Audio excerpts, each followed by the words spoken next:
এই লোকগুলো সমুদ্র থেকে একটি বড় হাঙর ধরে ফেলে আর তারা হাঙরটিকে নৌকায় তুলে নেয়। এরপর লোকটি হাঙরের উপরে চড়ে বসে আর তাকে ছুরি দিয়ে আঘাত করতে থাকে। এই লোকটি অনেক রেগেছিল, কারণ হাঙরটি তাদের অনেক লোকদের মেরে ফেলেছে। সে রেগে গিয়ে হাঙরটির পেট চিরে ফেলে, যার ফলে হাঙরটির রক্ত জলে ছড়িয়ে পড়ে এবং এখানে আরও অনেকগুলো হাঙর চলে আসে। এরা এখান থেকে পালাতেও পারবে না, কারণ এদের নৌকা নষ্ট হয়ে সমুদ্রের মাঝে আটকে পড়ে আছে।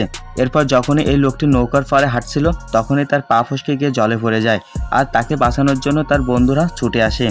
তার বন্ধুরা তাকে কাঠের বইটা ধরতে বলে। বইটা ধরেই ফেলেছিল, কিন্তু নদীর তীব্র স্রোতের কারণে দূরে চলে যায়। এরপর তার আরেক বন্ধু তাকে বাঁচানোর জন্য নৌকা থেকে রশি ফেলে দেয়, কিন্তু এতেও কোনো লাভ হয় না। আর তখনই এই লোকটি তার বন্ধুকে বাঁচানোর জন্য জলে ঝাঁপ দেয় আর সাঁতার কেটে তার বন্ধুর কাছে চলে যায়। আর এই লোকটি মৃত হাঙরের মাংসগুলো সমুদ্রে থাকা হাঙরগুলোকে ছুঁড়ে দেয়, যাতে এই লোকগুলোর ওপর থেকে হাঙরের নজরটা দূরে সরে যায়। বন্ধুরা, পার্ট 2 দেখার জন্য চ্যানেলটি সাবস্ক্রাইব করুন।